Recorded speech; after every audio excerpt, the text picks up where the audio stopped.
के साथ साथ किसान भी आधा रह गया है। किसान सम्मान निधि में जिस तरह किसान लगातार घट रहे हैं या घटाई जा रही है संख्या, उससे वो दूर दिन नहीं कि केवल कागज पर ये योजना सिमट करके रह जाएगी। क्या किसान सम्मान निधि से ही किसान की आय दोगुनी हो जाएगी, या सरकार वो व्यवस्था बताएगी, वो फॉर्मूला बताएगी जिससे किसान की आय दोगुनी हुई होगी? और मैं ये कह सकता हूं, किसानों के साथ सरकार ने धोखा देने का काम किया है।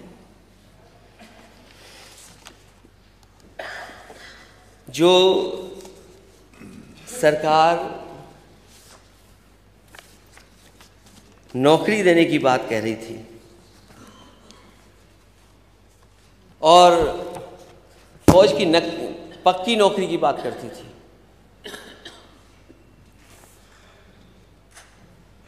अग्निवीर जैसी व्यवस्था लागू करने का काम किया। और सबसे बड़ा धोखा अगर किसी के साथ हुआ है तो वो उत्तर प्रदेश के साथ हुआ, क्योंकि उत्तर प्रदेश का नौजवान सबसे ज्यादा फौज में भर्ती के लिए जाता था।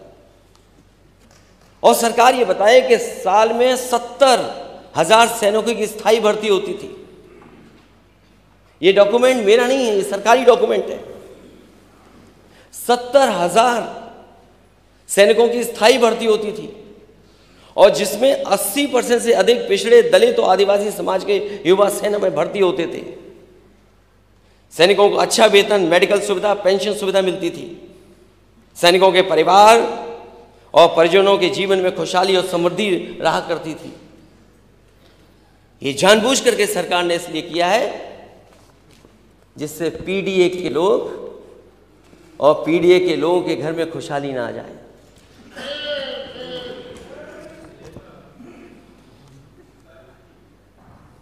और अग्निवीर जैसी व्यवस्था लागू होने के बाद 70,000 की बजाय अब केवल 40,000 भर्ती होंगे। 4 साल के प्रशिक्षण के बाद लगभग 11,000 युवाओं को स्थायी नौकरी दी जाएगी और लगभग 35,000 युवाओं को सेना से बाहर निकाल दिया जाएगा। जो 35,000 युवा 4 साल के बाद निकाल दिए जाएंगे, उन्हें ना तो पेंशन दी जाएगी और ना तो कोई मेडिकल सुविधा दी जाएगी। ये डबल इंजन की सरकार आखिरकार क्या कर रही है? और अध्यक्ष महोदय, अभी कुछ दिन पहले अग्निवीर का एक नौजवान शहीद हुआ था। जब वो अपने घर पहुंचा था तो कोई सरकार का इंतजाम नहीं था। जिस सम्मान के साथ कभी समाजवादी पार्टी के समय पर नेताजी ने जो फैसला लिया था कि फौज का व्यक्ति, अगर फौज का जवान अगर घर जाएगा सम्मान के साथ जाएगा और बजट का कितना भी पैसा खर्च करना पड़ेगा तो सरकार खर्च करेगी। लेकिन जब पहला अग्निवीर शहीद हुआ, उसको वो फौज का सम्मान नहीं मिला जो मिलना चाहिए था उसको।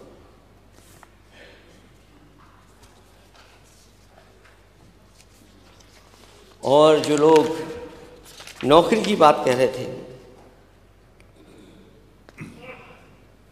क्योंकि जब यही नौकरी छीन ली गई, वो इसलिए छीनी गई कि उनका परिवार खुशहाली के रास्ते से रोका जा सके। जो मैं घटना बताना चाहता हूं सर अध्यक्ष महोदय, हाल ही में अभी कानपुर में एक शहीद हुआ था। जब वो शहीद परिवार के बीच में आया तो फौज के बड़े अधिकारियों ने कहा कि इस ताबूत को खोलिएगा नहीं, कॉफिन को खोलिएगा नहीं। घर परिवार के लोग जिद करें तब भी मैंने समझता हूं नहीं खोला गया। वहां कोई सरकार का बड़ा व्यक्ति नहीं पहुंचा,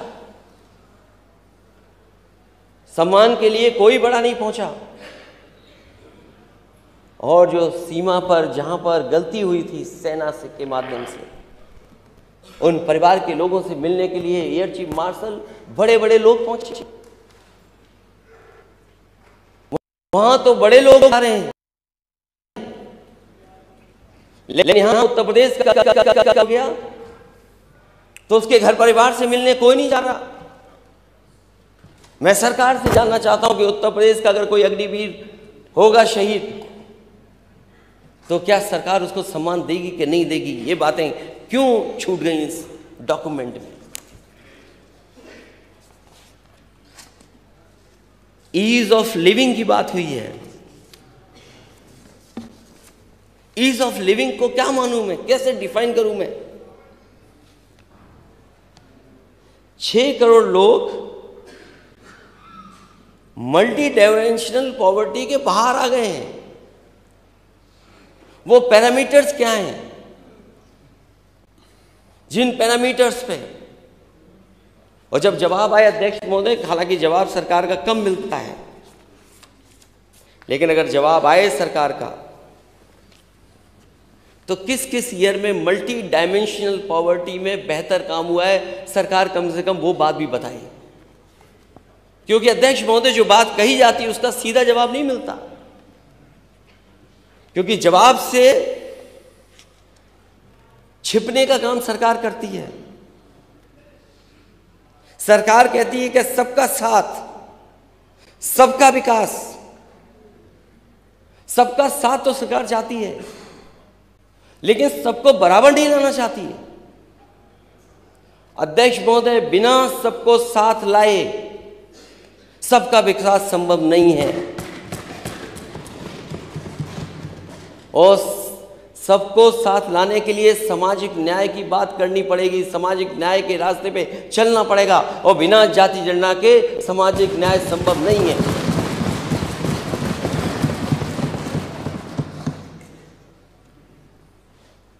अगर सबका साथ है तो पीडीए के साथ भेदभाव क्यों है? पीडीए के साथ भेदभाव क्यों है?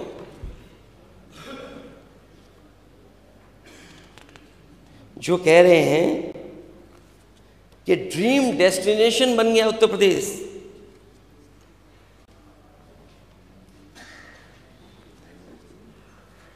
सरकार कह रही कि ड्रीम डेस्टिनेशन है।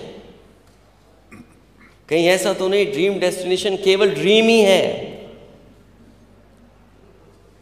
चुनाव में जा रहे हैं तो ब्रेकिंग सेरेमनी की तारीखें आ रही हैं।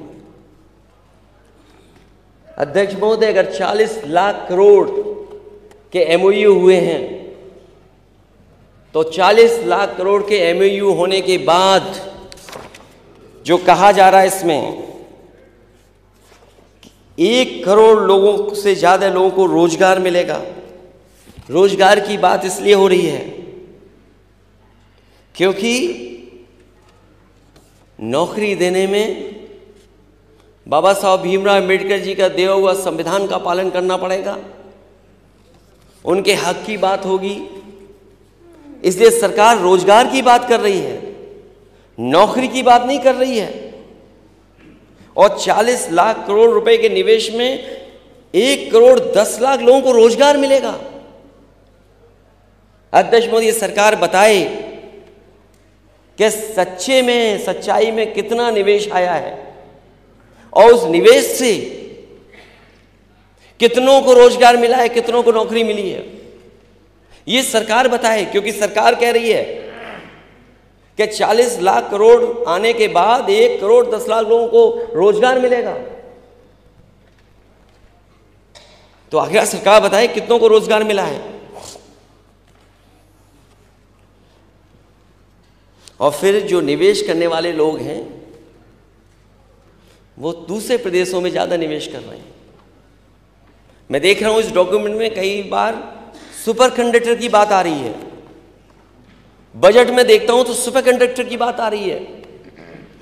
अध्यक्ष महोदय, सबसे ज़्यादा लोकसभा के सांसद उत्तर प्रदेश जिताता है, और ये बात डिनाई नहीं कर सकती बीजेपी, क्योंकि सबसे ज़्यादा लोकसभा के सांसद यहां से जीतते हैं, उसी की वजह से देश में प्रधानमंत्री जी बनते हैं।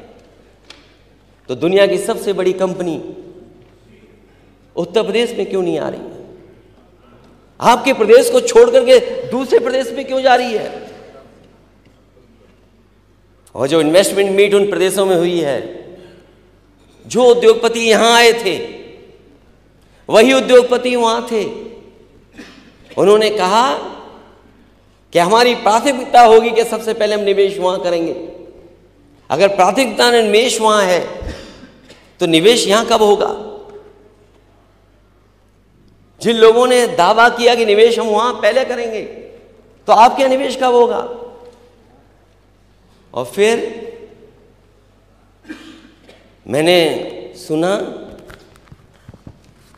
कि तमिलनाडु को कहा गया कि एग्जाम्पल है मेक इन इंडिया का जो यहां पर काम हुआ है। अगर तमिलनाडु को कहा जा रहा हो मेक इन इंडिया का एक एग्जाम्पल है, तो ये बात उत्तर प्रदेश के इस डॉक्यूमेंट में अध्यक्ष महोदय क्यों नहीं आई? अगर मेक इन इंडिया है को सहयोग यूपी क्यों नहीं कर रहा है? आप क्यों इंसेंटिव नहीं दे पा रहे उद्योगपतियों को, जिससे कि यहां पर उद्योग और कारखाने लगे? हमारे माननीय सदस्य हाईवे की बात कर रहे हैं। 5वें पेज पे लिखा है Purvanchal expressway, Bundelkhand expressway, 6 expressway संचालित हैं। Gorakhpur link expressway, Ballia expressway एवं गंगा एक्सप्रेसवे। अध्यक्ष महोदय, मैंने कई बार कहा, क्या कारण है कि भारत सरकार उत्तर प्रदेश में एक्सप्रेसवे नहीं दे रही है? और ये बात मैं पहली बार नहीं कहने जा रहा हूं सरकार के सामने। मेरे जितने भाषण हैं उठा करके दे लीजिए। मैंने हर बार कहा कि देश में अगर बन रहा है एक्सप्रेसवे, तो भारत सरकार यूपी में क्यों नहीं बना रही? अगर एक भी भारत सरकार के बजट से उत्तर प्रदेश में एक्सप्रेसवे बन रहा हो, तो अध्यक्ष महोदय सरकार बताए हमें कि कौन सा एक्सप्रेसवे है जो भारत सरकार के बजट से उत्तर प्रदेश में बन रहा है। और ये बात मैं आपसे इसलिए कहता हूं कि अगर आपके बजट का पैसा वहां जाएगा और अगर वो पैसा बच जाए, तो हमारे किसानों का भला हो सकता है। उस पैसे को आप मंडी बनाने में लगा दें और किसानों को सुविधा देने के लिए लगा दें। और आपका तो गोरखपुर लिंक एक्सप्रेस बन जाना था 2022 तक। हम लोगों को अध्यक्ष महोदय लगता है और इंतजार करना पड़ेगा। ये तो 24 आ गया है।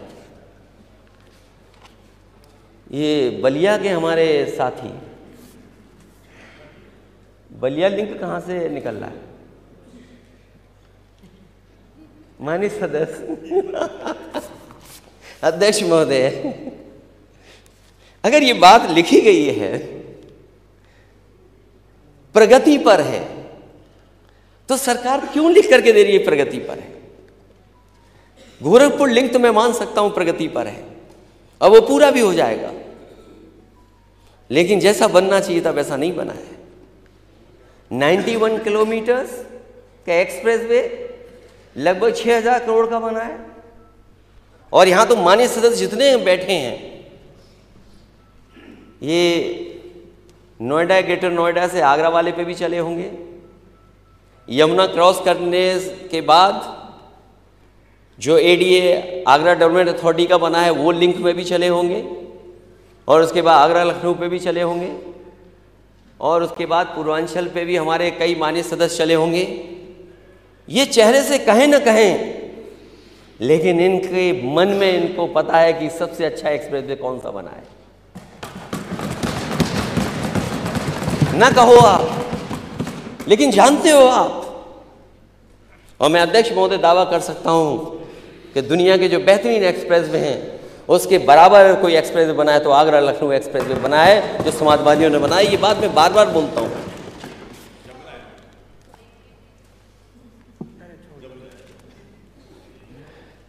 और जो उसके किनारे वेसाइड एम्यूनिटीज, पता नहीं अध्यक्ष महोदय आपने तो उद्घाटन किया है उन वेसाइड एम्यूनिटीज का। अध्यक्ष जी, आप ही पे भरोसा है मुझे लगता है, क्योंकि आपने उद्घाटन किया है। तो आप अपने पद का इस्तेमाल करते हुए कम से कम पूर्वांचल में भी वैसे ही वेसाइड एम्यूनिटी बनवा दीजिए जैसे आपने उद्घाटन किया है। और फिर लिंक रोड प्रगति पर है। मुझे नहीं पता कोई एक्सप्रेसवे हवा में भी बनता है। जो एयरपोर्ट बन रहे हैं, एयरपोर्ट अगर बने हैं तो क्या मुआवजा उनको मिलना चाहिए कि नहीं मिलना चाहिए उनको? जो मुआवजा ज़मीन लेने के लिए जो काम होने चाहिए उसके लिए सरकार मदद या जिस तरीके का उनको देना चाहिए वो नहीं दे पा रही है सरकार। पूरे उत्तर प्रदेश में कई जगह जहां सरकार ज़मीन लेना चाहती है वहां मार्केट वैल्यू से नहीं दे रही है पैसा, मार्केट वैल्यू का पैसा नहीं दे रही है सरकार। और चाहे वो फैजाबाद हो, अयोध्या हो या चित्रकूट हो, जहां पर सरकार को सर्किट रेट से पैसा देना चाहिए, कहीं भी सर्किट रेट से पैसा सरकार नहीं दे रही है और सर्किट रेट बढ़ा करके नहीं दे रही है। मुझे याद है सब उत्तर प्रदेश में जो कोई भी विकास के लिए समाजवादी सरकार में लिया गया था, जो भी प्रोजेक्ट के लिए ज़मीन, उसमें 4 गुनी मुआवजा देने का काम समाजवादी सरकार में हुआ। अगर कोई प्रोजेक्ट बन रहा है आपका तो उसमें ज़मीन को लेकर के आप मुआवजा क्यों नहीं दे रहे हैं उनको? जो मुआवजा उनको मिलना चाहिए किसानों को नहीं दे रहे हैं। अभी हमें माननीय सदस्य बता रहे हैं कि चित्रकूट में डिफेंस का कॉरिडोर बनने जा रहा है, लेकिन कॉरिडोर के लिए जो ज़मीन ली जा रही है वो पुराने रेट पे ली जा रही है। मैं जानना चाहता हूं सरकार से कि आखिरकार सरकार को क्या फर्क पड़ता है, खजाना किसान के ऊपर चला जाए तो सरकार क्यों नहीं दे रही है उनको मुआवजा? और मुआवजा कब का दे रहे हैं? कब का मुआवजा दे रहे हैं? जाने कब का मुआवजा मिल रहा है। 500 हेक्टेयर जमीन लेना चाहते हैं आप, किसानों की 500 हेक्टेयर जमीन लेना चाहते हैं आप, और मुआवजा क्या दे रहे हैं आप? क्या सर्किट रेट बढ़ा करके मुआवजा नहीं मिलना चाहिए? ये चित्रकूट की मामला है।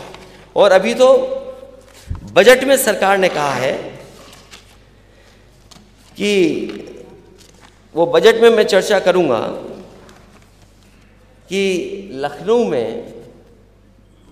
दिल्ली की तरह लखनऊ में भी एक एयरपोर्ट के पास एरिया डेवलप होगा जिसमें 5 स्टार से लेकर के न जाने क्या क्या चीज़ें बनेंगी।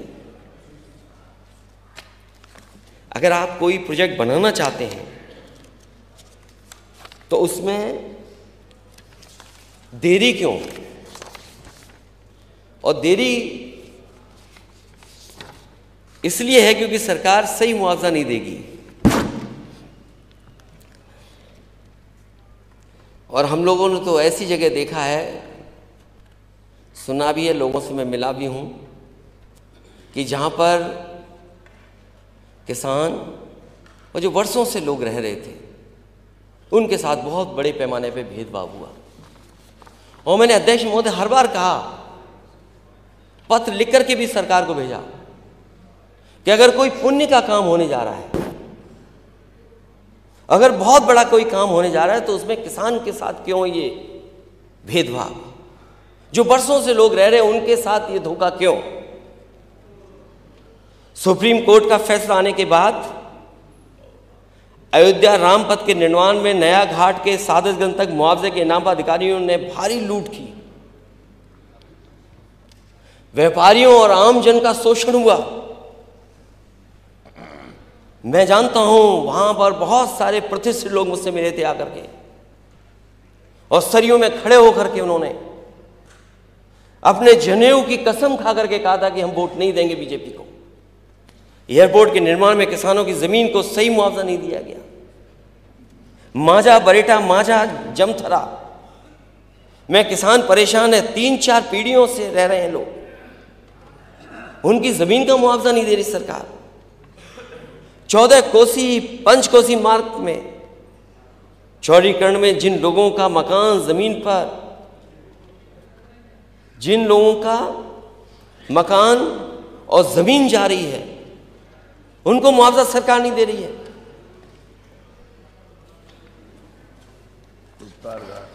बोल दिया मैंने।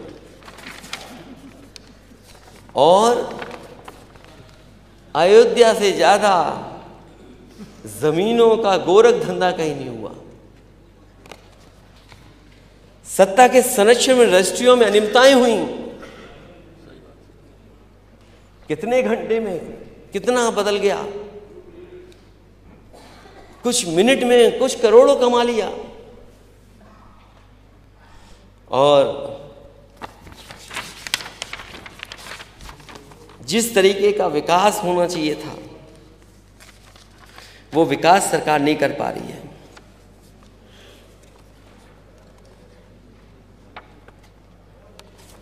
सरकार कह रही जाने कितने अंतर्राष्ट्रीय एयरपोर्ट बना दिए हैं। अच्छी बात है।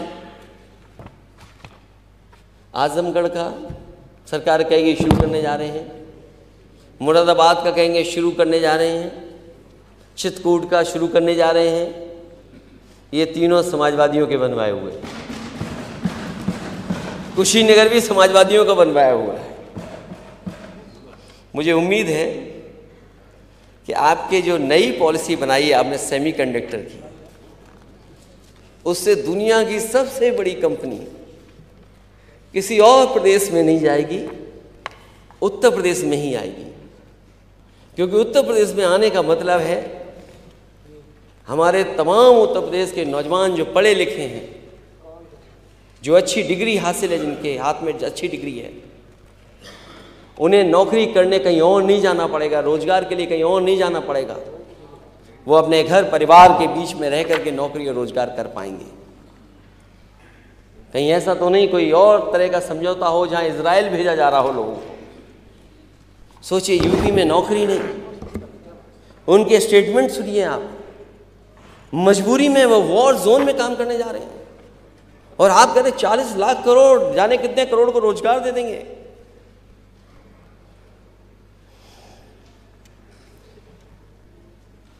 तो आखिरकार रोजगार है कहाँ? अगर रोजगार होते तो लोगों को यहीं रह करके काम करना पड़ता, यहीं पर काम मिलता।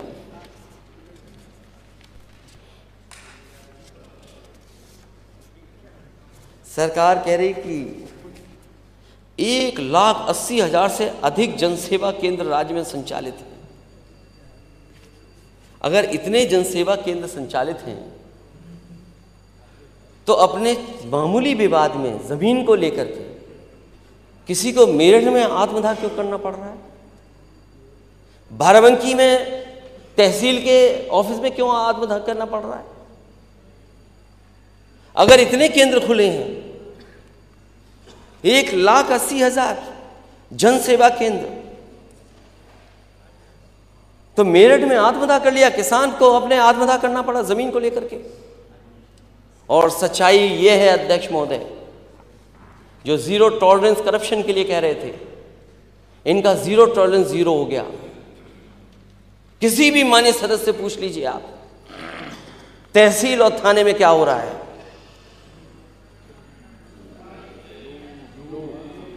इतना करप्शन, इतनी लूट कभी नहीं हुई होगी जितनी हो रही है इस समय।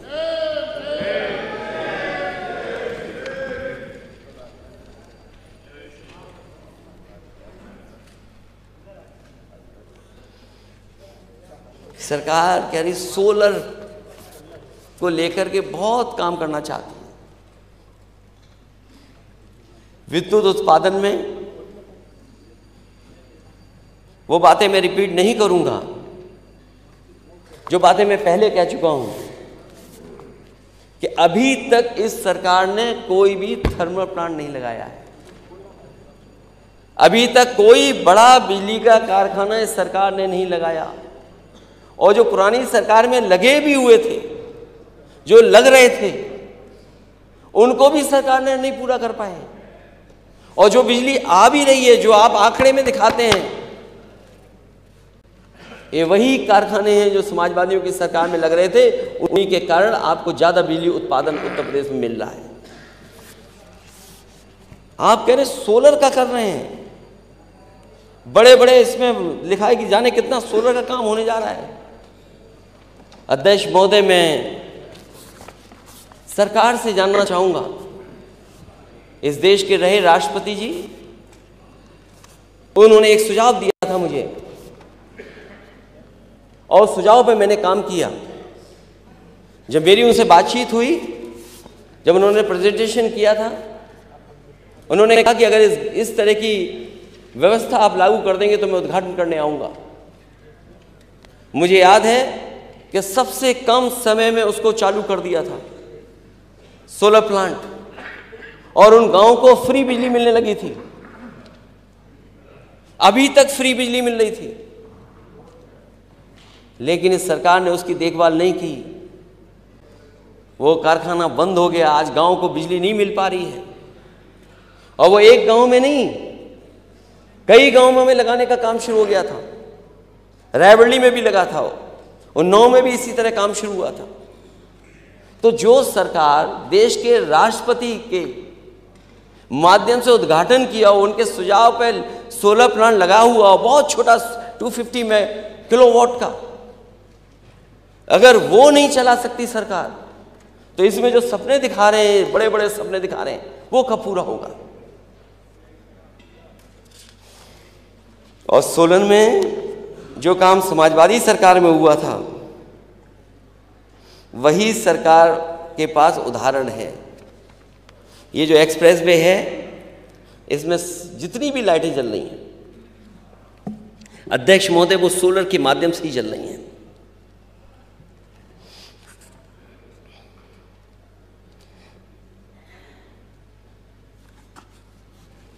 सरकार विश्वविद्यालयों के बारे में बता रही है कि A++ मिला है सरकार को, वो यूनिवर्सिटी को A+ मिला है। लेकिन सरकार ये बताए उसमें PDA को कुछ मिल रहा है कि नहीं मिल रहा है।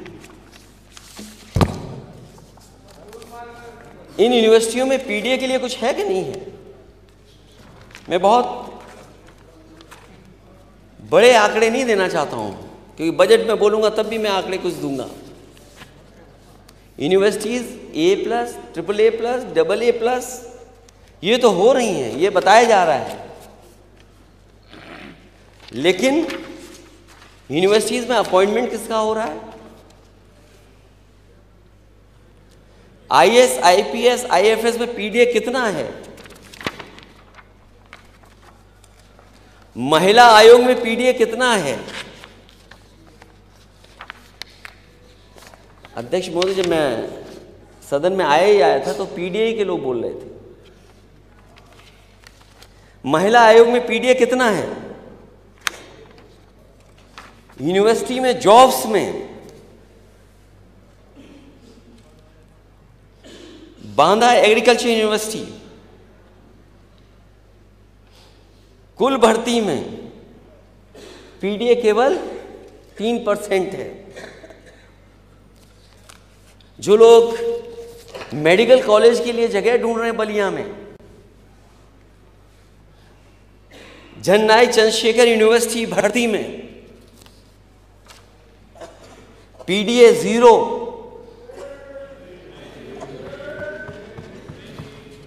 PDA 0। और अगर मेडिकल कॉलेज बनाना है तो मैं समझता हूं पर्याप्त जगह होगी। किसी और की जगह पर क्यों जाना, जब आपके पास यूनिवर्सिटी में ही जगह है, पर्याप्त जगह है। तो मेडिकल कॉलेज अगर बनना है तो वहीं बनाएं आप। हिंदी न्यूज चैनल में PDA 3%। Hindi news channel editors और अन्य स्थानों पे PDA कितना है, 3%। UP agriculture university vice chancellors, PDA कहाँ है उसमें?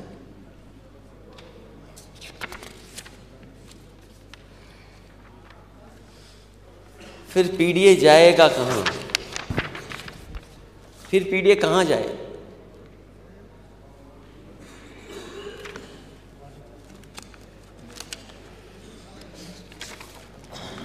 पीडीए जाए कहाँ फिर?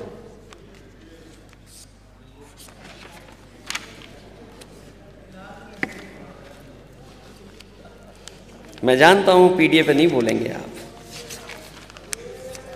मैं जानता हूं, मैं जानता हूं।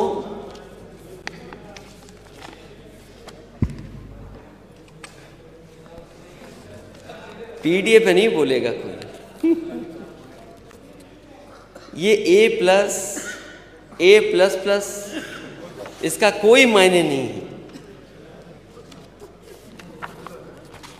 अगर पीडीए वहां पर नहीं है तो।